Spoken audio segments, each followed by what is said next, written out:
சம்பந்தப்பட்ட ஒரு பெண்ணுடைய பெயரை வெளியிடுவது பத்திரிகை துறையாக இருந்தாலும் யாராக இருந்தாலும் அது சட்டப்படி குற்றம். ஆனால் காவல்துறையே இனிமேல யாரும் வெளியில வந்து கம்ப்ளைண்ட் பண்ணக்கூடாது, யாரும் வந்து வெளிப்படையாக பேசக்கூடாது என்று அவர்களை மிரட்டக்கூடிய தோரணையிலே அந்த பெண்ணின் பெயரை வெளியிட்டார்கள். அதற்கு பிறகும் விசாரணை நடைபெறவில்லை.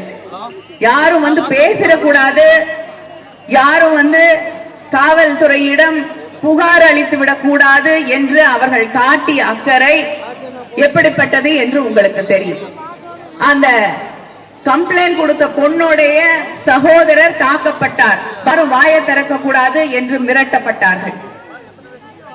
இத்தனை அச்சுறுத்தலுக்கு பிறகு அங்கே பாதிக்கப்பட்ட அந்த பெண்கள் நம்ம மறக்க முடியாது.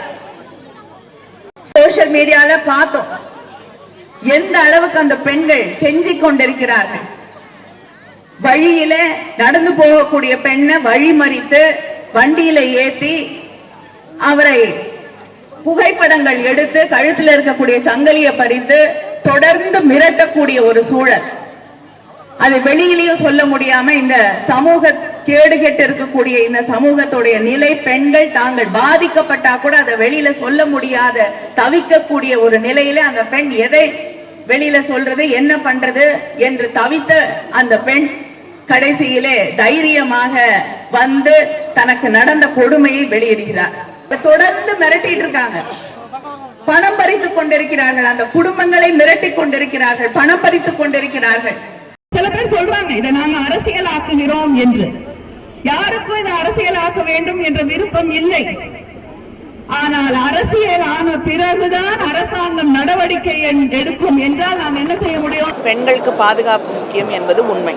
ஆனால் இப்படிப்பட்ட சம்பவங்கள் நடக்கக்கூடாது. நடந்துவிடும் பொழுது அரசு தன்னுடைய கடமையை செய்ய வேண்டும், அதை செய்திருக்கிறது.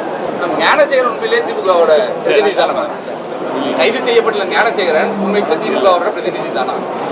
ஏன்னா ஐடி தான் பல ஐடி விங்ல அதை வந்து பரப்புறாங்க. இந்த ஐடி விங்ல டிஎம்கே ஐடி விங் அதை எப்படி எதிர்கொள்ள இருக்கீங்க? இல்லைங்க, ஐடி விங்ல வந்து அதுக்கு தெளிவாக பதில் சொல்லியிருக்காங்க. அதுக்கப்புறமும் நீங்கள் வந்து அப்படியான்னு கேட்டால் நான் என்ன பதில் சொல்ல முடியும்? ஒரு கட்சியில் வந்து கோடிக்கணக்கானவர்கள் இருப்பாங்க. அதில் யார் அந்த கட்சியை மீது ஈடுபாடு இருக்குது, யார் வந்து எதிரணியிலே இருக்கக்கூடியவர்கள் அப்படிங்கிறத வந்து எல்லாரும் தெரிஞ்சு வைத்துக் கொள்ள முடியாது. ஆனால் கோர்ட்லேயே வந்துட்டு தெளிவாக வந்து அவங்களுக்கும் திராவிட முன்னேற்ற கழகத்திற்கும் எந்த சம்பந்தமும் இல்லைங்கிறத தெளிவுபடுத்தி இருக்கிறார்கள்.